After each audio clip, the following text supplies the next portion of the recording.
So you'll only watch this video after you've already made a bunch of different options for your website, posted them, shared comments with your classmates, and received comments from me. So if you're that far, then perfect timing to be watching this video. So I am going to pretend in this instance here that I'm a student and that I've received some feedback from my classmates and even from myself after having a while to look at my site. And what I've decided is that I do like this kind of layout more than any of the others, but I feel like some of the text in here is a little bit harder to read. So I went ahead, tried some more options with a darker background, darker header, same color text so that it pops out a little bit more. And then I just went on and tried different slight variations with text size, text color, until I got exactly what I think is the ideal design for this particular website. Then what you're going to want to do after you get a couple pages looking perfect is try out several more pages, and basically by the time you get this far, you'll have every major page planned out for your website. So I have the home page, and let me just zoom in on the home page here so you can see what menu I have. So I have a home, a print portfolio, interactive portfolio, and a contact. So let's start backwards here with the contact. So right below, here's my contact, and you can tell which page it is by which one is the different color. And then after you click submit on the contact page, it goes to this page that thanks the person and lets them know that we'll be getting in touch. Then the next item here is the print portfolio, and I went ahead and designed a total of 3 pages for the print portfolio just to make sure that the widest image and the tallest image that I had, and maybe even another one with more color on it, still looked good with my colors, which is definitely a problem that comes up when you have saturated colors. So fortunately I had very desaturated, almost gray colors. You can barely make out unless you have a opposite end of the color wheel next to each other that there really is indeed some color there. And then I went ahead and made 3 pages for the interactive portfolio. And one of the main points of this video is to show you how to make a professional looking layout to show your website. So now one thing you have to think of is, in my case, I'm designing a portfolio website. So I'm not going to show the design of this website on the portfolio website. But if you're designing anything other than that, like let's say for a hobby that you really like, what the idea would be to make a stellar, beautiful website that you'd be very proud to show on your portfolio website that you'd be using to get graphic design jobs. The other thing is, even if this is a portfolio website, if I get a job interview where I have to bring in my print-based portfolio, I'm going to put the design of this in the print-based portfolio. In other words, I'll have some printouts of this website with it, not just to show that I've designed a website, but to show that I know how to design a website, which brings me to a couple more points here. The first thing is, when you're trying to get a job, especially early on, before you've been working many years, people want to know that you can do it again. Creative directors want to know when they're interviewing you that you didn't just get lucky and have a couple good designs.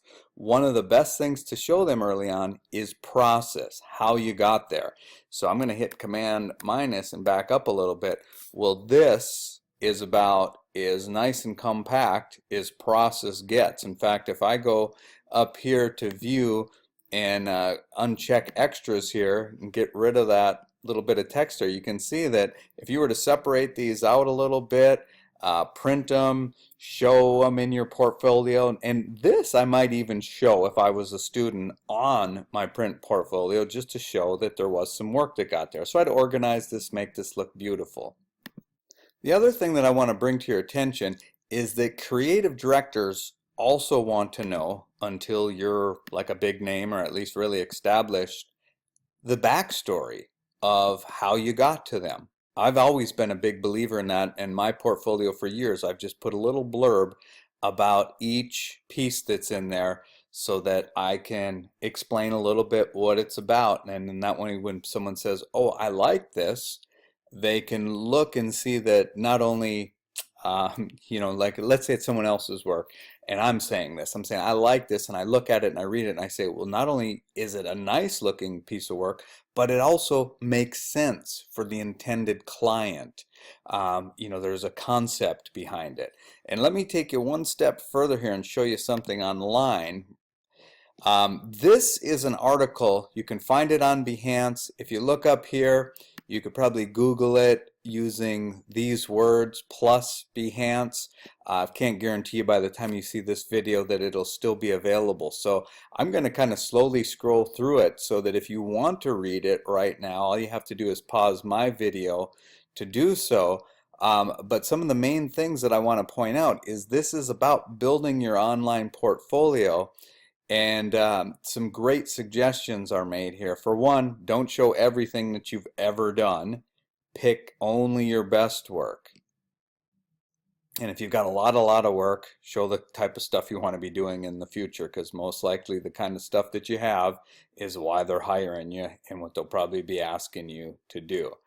And right here, visitors like to know the story behind your finished work. So think about presenting your process from the initial concept to the early sketches to the finished design product. Best ideas usually show the whole piece first and then go on to process. Now, I wasn't given that advice when I was a student, or not nearly as much as it's probably emphasized today. So that would be the one thing I would tell you is whenever possible, show a backstory on either every piece or every couple pieces. Show how it came about. Show what other sketches were there that led you in that direction.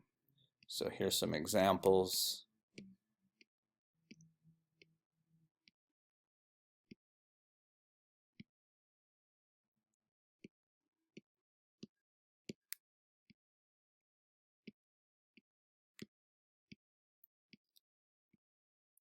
And this is probably the best advice ever on website design.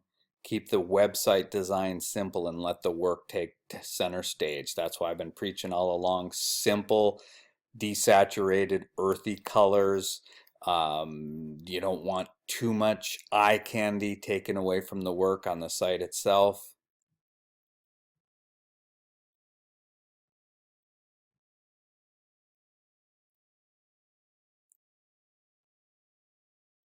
Don't confuse people where and how to get to things.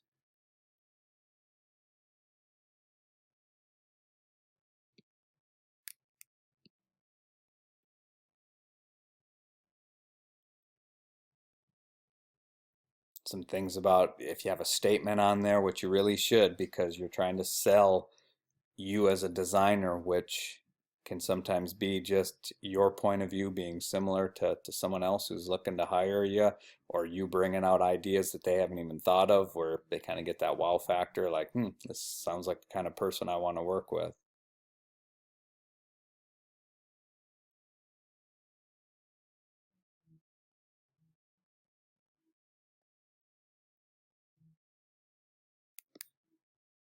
So now let's go back into Photoshop and take a look at starting to show what we're actually going to show printed for our portfolio.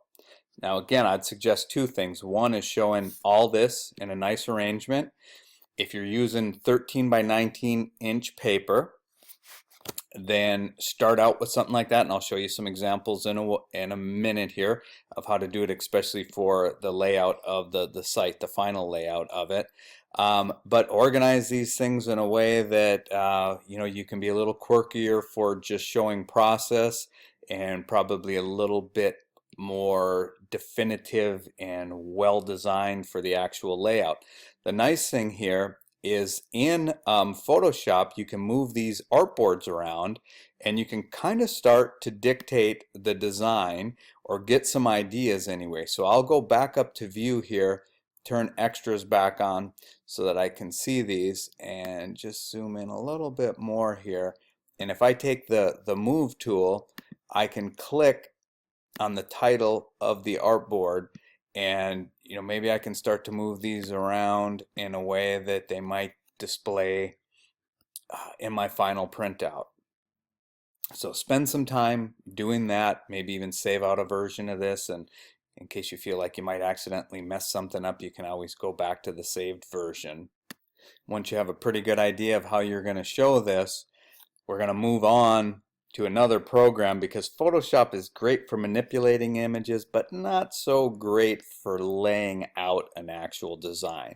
But what we need to know before we move into Illustrator, and you could also do this in InDesign if you like, but I'm going to show Illustrator, is we want to know how big these boards are so that we can just make something temporarily in Illustrator to represent these. Then we'll come back, get the actual images, and then populate Illustrator with them. So what I'm going to do is just kind of zoom in on one of these.